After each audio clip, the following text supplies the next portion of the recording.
हाय। इस वीडियो में shares, nature of shares and type of shares को आज इसमें कवर करेंगे, जो इस प्रकार है। सबसे पहले meaning of shares.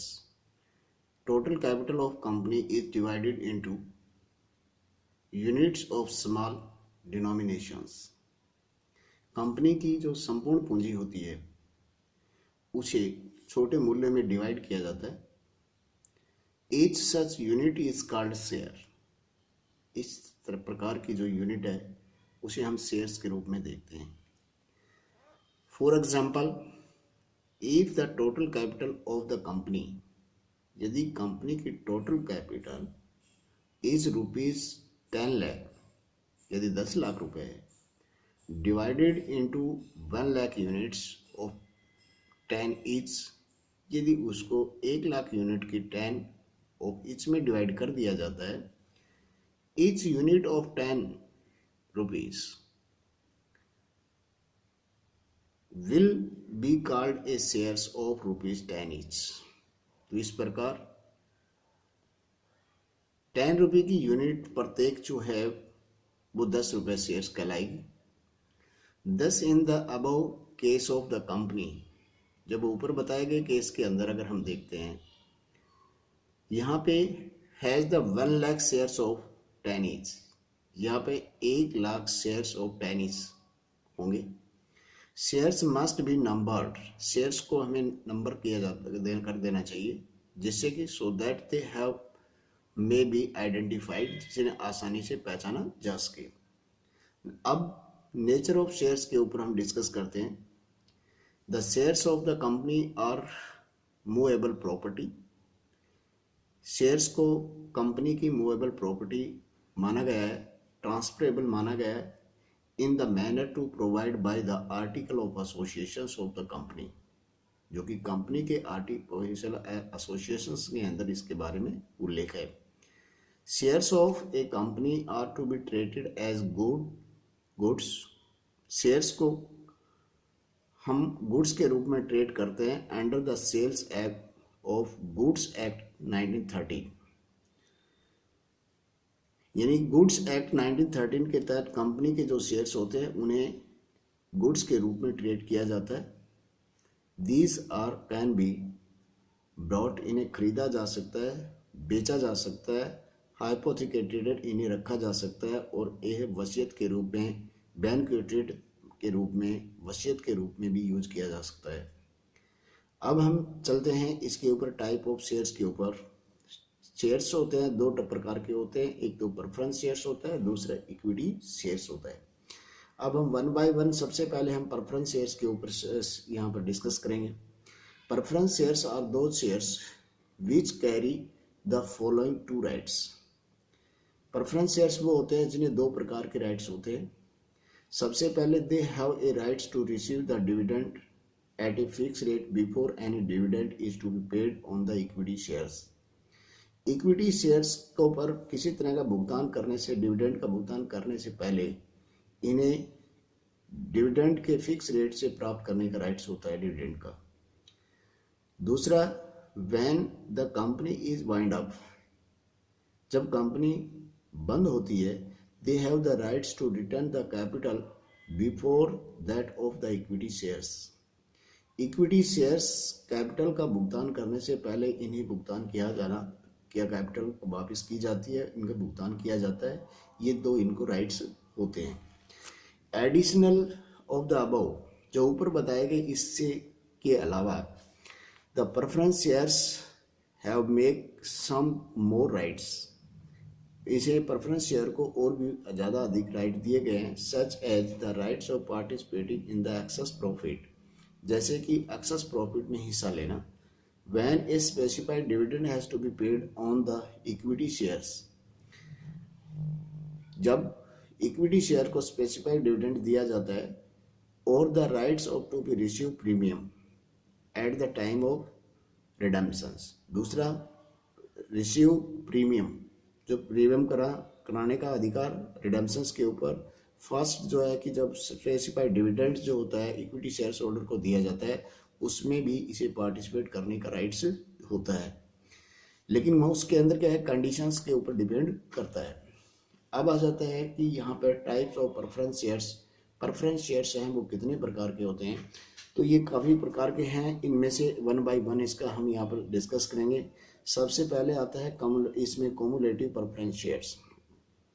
Cumulative preference shares are those shares preference shares, ये वो प्रेफरेंस शेयर्स होते हैं the holder of which are entitled to recover the arrear of preference dividend, जिसमें इसके शेयर्स के होल्डर जो होते हैं उन्हें arrear recovers dividend arrear recover का पर राइट होता है before any dividend is paid on equity shares. Equity shares के ऊपर भुगतान करने से पहले इन प्रेफरेंस शेयर्स होल्डर को जो इनका एरियर होता है उसे प्राप्त करने का राइट्स होता है कम्युलेटिव प्रेफरेंस शेयर्स होल्डर को। This means that if any year the profit of the company are insufficient to pay the dividend on these shares, यदि किसी साल कंपनी के पास इन बुक का भुगतान करने के लिए पर्याप्त प्रॉफिट नहीं होता, the dividend keep on accumulated, इस डिविडेंड को उस समय तक अकुमुलेटेड रखा जाता है until it is fully paid, जब तक इनका पूर्ण भुगतान नहीं होता। इसे हम एक एग्जाम्पल के रूप में यहाँ समझते हैं कि if the dividend has not been paid for the year ending 31st March 2016 and 17 on 8% accumulated preference shares, यदि 8% accumulated preference shares का 2016 और 17 का भुगतान नहीं किया गया है डिविडेंड का, and the company want to distribute dividend on the equity shares, और कंपनी का इरादा है कि इक्विटी शेयर्स होल्डर को क्या डिविडेंड देने का, for the year ending 31st March 2018, a total of 24% dividend. For the year ending 2016, 17 और 18 का कंपनी इक्विटी शेयर्स होल्डर को 24% डिविडेंड देना चाहती है, जबकि 16-17 का 8% डिविडेंड अक्यूमुलेटेड वो रहा है।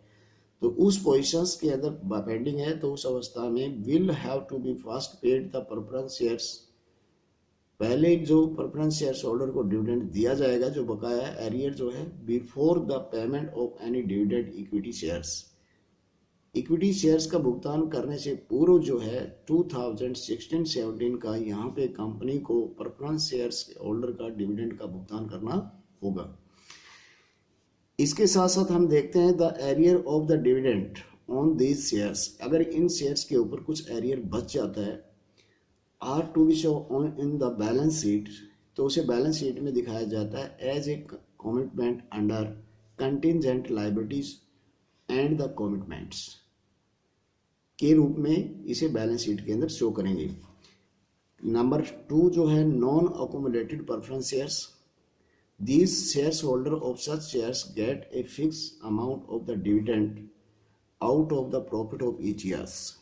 इस तरह के जो शेयर्स होल्डर हैं वो एक फिक्स अमाउंट ऑफ डिविडेंड की है वो प्रॉप में से लेते हैं जो उनकी पहले से फिक्स होती है। If no dividend is declare in any year, अगर किसी साल में कोई डिविडेंड डिक्लेयर नहीं होता है ड्यू टू एनी रीजंस, किसी भी कारण से, सच शेयर्स होल्डर गेट नथिंग, तो उस अवस्था में ये कोई भी कुछ भी प्राप्त नहीं होगा।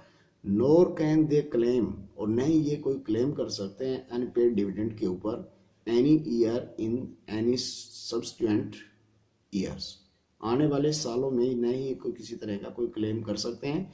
और यदि किसी साल कंपनी के पास कोई डिविडेंड नहीं होता है, किसी कारण से प्रॉफिट नहीं होता है, तो इन्हें कुछ भी प्राप्त नहीं होगा। थर्ड में आ जाता है participating preference shares. Participating preference shares वो शेयर्स होते हैं in the additions of the fix of participate dividend, जो कि एडिशनल जो फिक्स्ड प्रेफरेंस शेयर्स दिया जाता है उसके बजाय इन्हें दूसरा जो एडिशनल राइट होता है carry on the right of participating में सरप्लस प्रॉफिट, जो कंपनी का आगे सरप्लस प्रॉफिट होता है उसके अंदर हिस्सा लेने का। इसे हम आगे समझते हैं कि यदि मान लेते हैं कि dividend of stimulated has been paid to an equity shares, similarly in the event of wind up, if after paying back both of the preference and equity shares thus is still some surplus left. यदि equity shares holder और preference share को देने के बाद कुछ अगर भुगतान बचता है, such shares holder entitled to be receive a predetermined proportion of surplus. तो इसमें पूर्व निर्धारित से पहले से बताए गए अकॉर्डिंग यह है कि ये शेयर्स होल्डर जो है कि सरप्लस में हिस्सा रखने का राइट रखते हैं। नेक्स्ट उसमें फोर्थ आता है non participating preference shares. Non participating preference shares वो शेयर्स होते हैं दो get only fix rate of the dividend every year, जिन्हें हर साल फिक्स रेट से डिविडेंड के ऊपर दिया जाता है। And do not carry any rights of participate in the surplus profit, और उन्हें किसी तरह का सरप्लस प्रॉफिट में कोई हिस्सा नहीं होता। और in any of surplus on wind up, नहीं जब कंपनी का वाइंड अप होती है उस टाइम का सरप्लस होता है उसमें हिस्सा लेने का।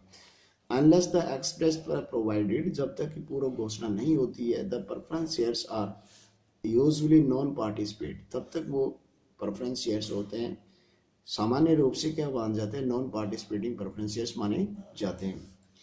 नंबर 5 के अंदर अगर हम बात करते हैं तो वो आती है हमारे redeemable preference shares. Redeemable preference shares are those shares which will be repaid by the company within the stipulated period in accordance with the term of issue and a stipulated fulfillment of certain conditions laid down the Section 55 of the Company Act 2013। Redeemable preference shares वो shares होते हैं जो कि company जिन shares को आने वाले period के अंदर टर्म एंड कंडीशंस और अंडर सेक्शन कंपनी एक्ट 2013 के उनको वापस लेने का घोषणा करती है। Irredeemable preference shares. Next, irredeemable preference shares वो शेयर्स होते हैं the capital of which can not be redeemed before wind up, जिनकी पूंजी का भुगतान जब तक कंपनी बंद नहीं होती है तब तक उसका भुगतान नहीं होता है। ऐसे शेयर्स को हम इरिडीमेबल प्रेफरेंस शेयर्स के रूप में देखते हैं। उसके according to the section of 55 of the company act 2013 के हिसाब से no company limited by shares shall issue any preference shares.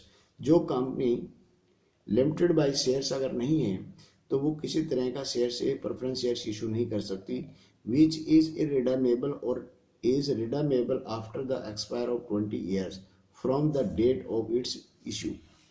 Next पे आ जाता है 7 है वो कन्वर्टिएबल प्रेफरेंस शेयर्स।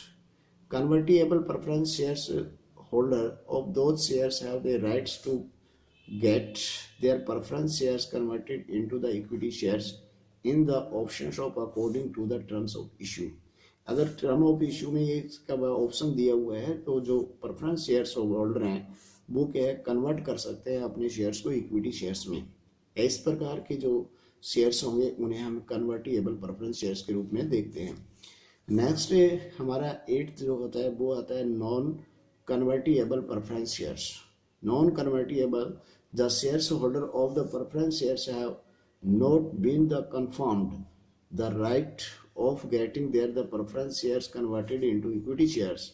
यदि शेयर्स होल्डर को ये कन्फर्म नहीं होता है प्रेफरेंस शेयर्स को कन्वर्ट इक्विटी शेयर्स में, तो सच टाइप ऑफ शेयर्स है वो क्या है कि नॉन कन्वर्टिएबल प्रेफरेंस शेयर्स के रूप में देखे जाते हैं। अब हम नेक्स्ट टाइप जो होती है वो प्रेफरेंस के साथ साथ जो हमने ऊपर डिस्कस किया है वो इक्विटी शेयर्स। तो अब हम इक्विटी शेयर्स क्या होते हैं उसके ऊपर फोकस करेंगे। Equity shares are those shares, ये वो शेयर्स होते हैं which are to be paid dividend only when the profit of the left after the preference shares holder have been paid on fix rate on the dividend. यानी कि preference shares holder को fix rate से dividend देने के बाद में जो profit बचता है उसे प्राप्त करना जो करते हैं उन्हें हम इक्विटी शेयर्स के रूप में देखते हैं। इन दूसरे शब्दों में in the other words this will be no fix rate of the dividend on the equity shares, कि इक्विटी शेयर्स के ऊपर कोई फिक्स रेट नहीं होता डिविडेंड का।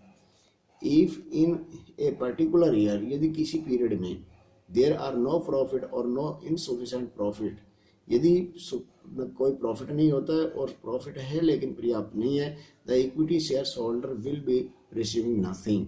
तो उस सिचुएशंस में इक्विटी शेयर होल्डर को कुछ भी दिया नहीं जाएगा। If the and the company earn the more profit, यदि कंपनी ज़्यादा प्रॉफिट कमाती है, they get the higher rate of dividend, उस सिचुएशन में उन्हें ऊंची रेट से क्या डिविडेंड प्राप्त होगा। As regard of return of capital, अगर हम रिटर्न ऑफ कैपिटल की बात करते हैं तो equity share holder capital is return only when the preference shares capital is return in full. तो यदि प्रेफरेंस शेयर होल्डर की भुगतान करने के बाद में, कैपिटल का भुगतान करने के बाद में ही इसे रिटर्न किया जाता है। Equity shares holder have the voting rights, equity shares holder को वोट करने का राइट्स होता है, साथ में and the control the affairs of the company, और कंपनी का जो व्यापार है उसे कंट्रोल करने का भी राइट्स होता है। अब हम यहाँ पे देखते हैं कि distinctions between the preference shares and equity shares, ये समझने में हमारे को आसान होगी क्योंकि हम प्रेफरेंस शेयर्स के बारे में भी जानकारी हो गई है और इक्विटी शेयर्स के बारे में भी हमें जानकारी हो गई है। तो सबसे पहले हम यहाँ देखते हैं कि रेट डिविडेंड का, यानी कि यहाँ पर प्रेफरेंस शेयर्स होल्डर होते हैं उन्हें फिक्स रेट होता है डिविडेंड के ऊपर, जबकि इक्विटी शेयर्स होल्डर के ऊपर वो डिपेंड करता है अपॉन द प्रॉफिट, इनका कोई फिक्स रेट नहीं होता। दूसरा एरियर ऑफ डिविडेंड का डिफ्रेंसिएशन है यहाँ पर, यानी प्रेफरेंस शेयर्स होल्डर है वो एरियर्स ऑफ डिविडेंड्स उन्हें अक्मुलेट किया जाता है, जबकि इक्विटी शेयर्स होल्डर का किसी तरह का जो डिविडेंड है वो कैन नॉट बी अक्मुलेटेड, उसे आगे ट्रांसफर नहीं किया जा सकता, वो आगे उसको कोई उसके अंदर भुगतान करने की कोई गारंटी नहीं होती। थर्ड जो प्रेफरेंस शेयर्स है, preferential right as the payment of the dividend का भी इसमें डिफरेंस देखने को मिलता है। तो प्रेफरेंस शेयर्स के ऊपर देखते हैं तो they have the rights to receive the dividend before the dividends paid to the equity shares.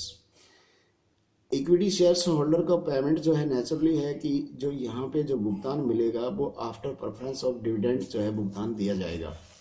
उसके साथ साथ नेक्स्ट है फोर्थ में देखते हैं preferential right to the payment of capital. जो प्रेफरेंस शेयर्स होल्डर है इन्हें क्या है कि वाइंड अप के टाइम में सबसे पहले क्या इसकी कैपिटल का रिटर्न करने का, भुगतान करने का इन्हें क्या कि राइट होता है, जबकि इक्विटी शेयर्स होल्डर को ओनली क्या प्रेफरेंस शेयर्स का भुगतान करने के बाद में कैपिटल पेड करने का राइट होता है। वोटिंग राइट्स यहाँ पर प्रेफरेंस शेयर्स होल्डर है उन्हें किसी तरह का कोई राइट नहीं होता वोटिंग का, जबकि इक्विटी शेयर्स होल्डर है उन्हें वोटिंग करने का राइट्स होता है। Right to the participate of management, यानी प्रेफरेंस शेयर्स होल्डर है इन्हें मैनेजमेंट में किसी तरह का पार्टिसिपेट करने का राइट नहीं होता, जबकि इक्विटी शेयर्स होल्डर ने fully rights to the participating in management of the company में होता है। तो मेरे को आशा है कि ये आपके लिए ये आज की वीडियो काफ़ी लाभदायक होगी। आपको अगर पसंद आती है तो इसे लाइक और सब्सक्राइब करें ताकि आने वाली इस तरह की नई वीडियो सबसे पहले आप तक पहुँचें। Thanks, have a nice day.